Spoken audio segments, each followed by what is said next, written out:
Welcome to Global Health and Wellness Practitioners YouTube channel, where we're giving exposure to great practitioners while educating and promoting comprehensive health and wellness globally.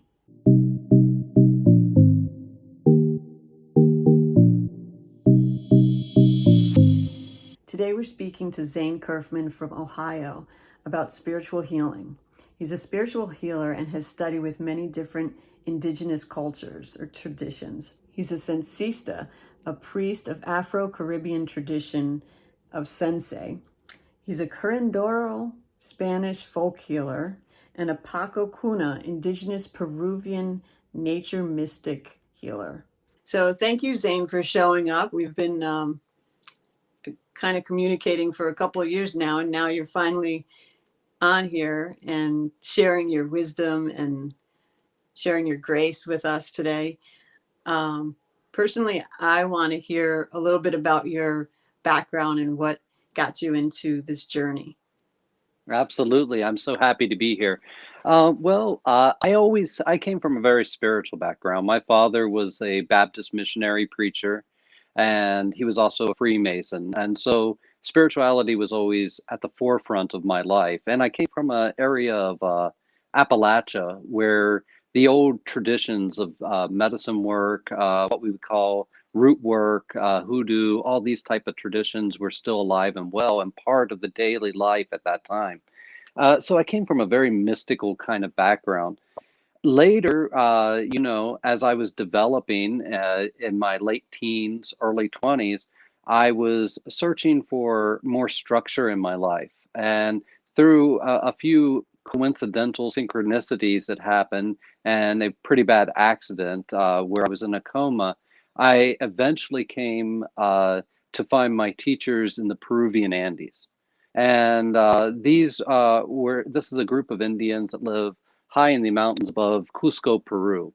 They're called the Quero, and they lived in an isolated area that was so high up and so barren that the Spanish didn't even care to actually go there to explore. So they were actually left to develop their traditional ways into the modern era.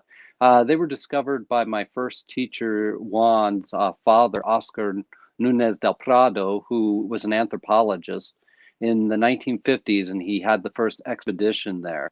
They retain one of the oldest traditions of folk medicine healing in the world and spiritual healing. They still to this day live in these villages high above Cusco, where it's about a 7-hour hike out of these villages to even get to modern civilization. The closest modern village. So they really had to rely on their folk ways, and their spirituality.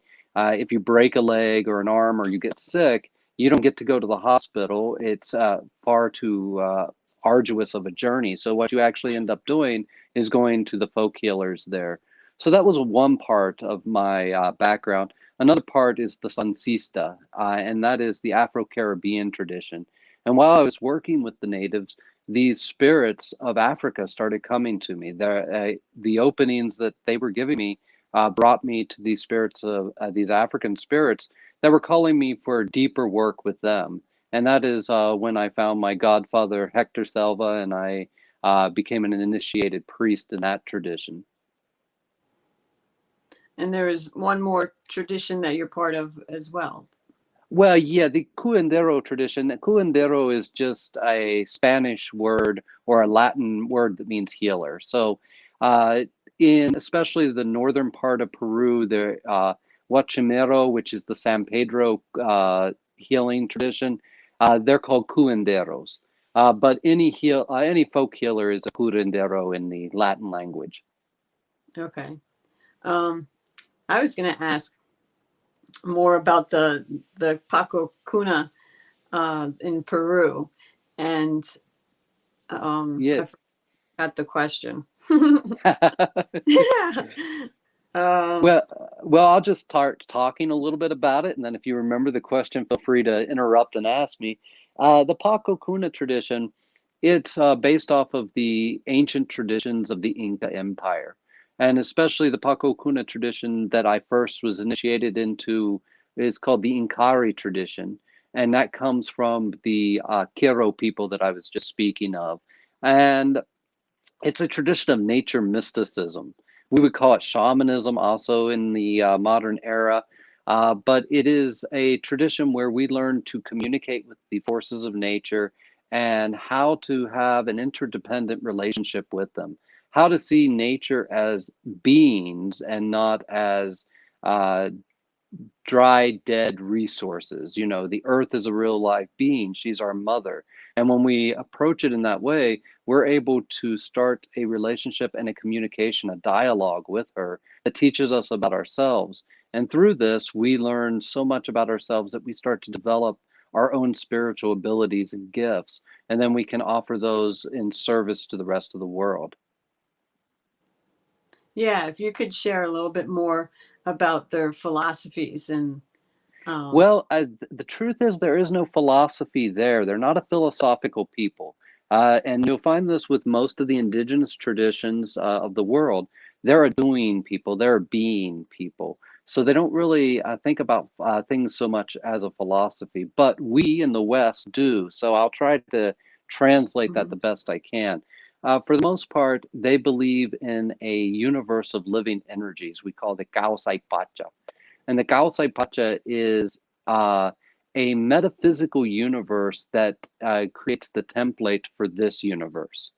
And in it, everything is a living energy, you and I, but living energy as an intelligent, conscious energy. So we learn to communicate with living energies. There's no good or bad or good or evil in the tradition. Because everything is life, so it's always good, but that doesn't mean that everything is pleasant. And there are things that aren't pleasant, and we qualify those things as hucha. And hucha just is the Quechua word for heavy. And hucha lends heaviness to us. And it is the reason why we have complications in life. Accumulations of hucha lead to different types of illnesses and diseases, and just having trouble, moving forward in life can be because of hucha. But we don't see it as evil once again. We see it as something beneficial for us because it has energy locked up in it that we can learn to reorganize.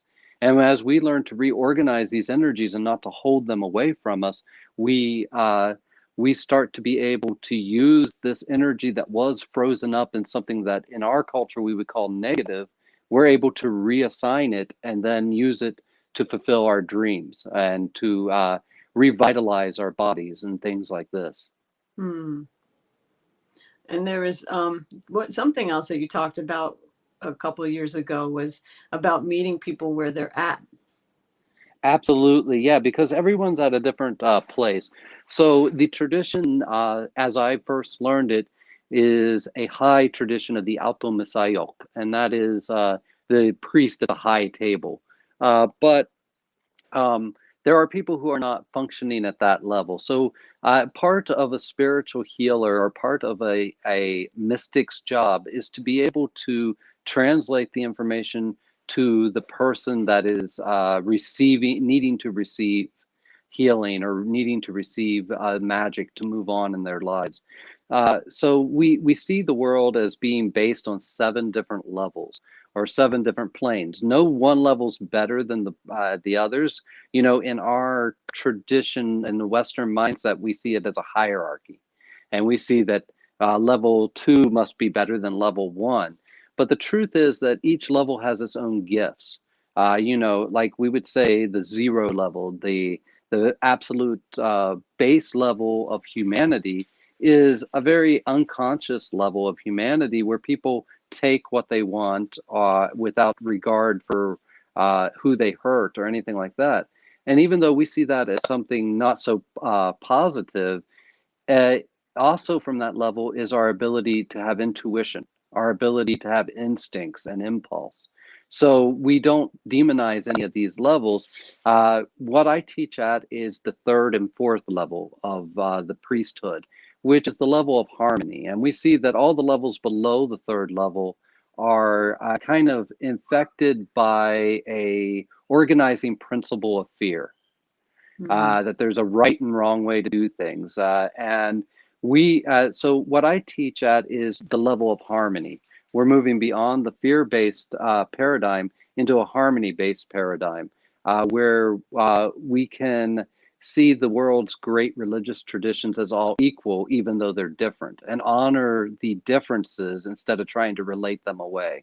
And I think, and that's a concept that we call Yanantan. And I think that's one of the most important things this tradition has to share with the rest of the world is this understanding that in our differences is the gold, not in our similarities. Yeah. It's not how we're the same that will help us create the new technologies, will help us have the new understandings of this world, but actually how we're different and how we navigate that difference.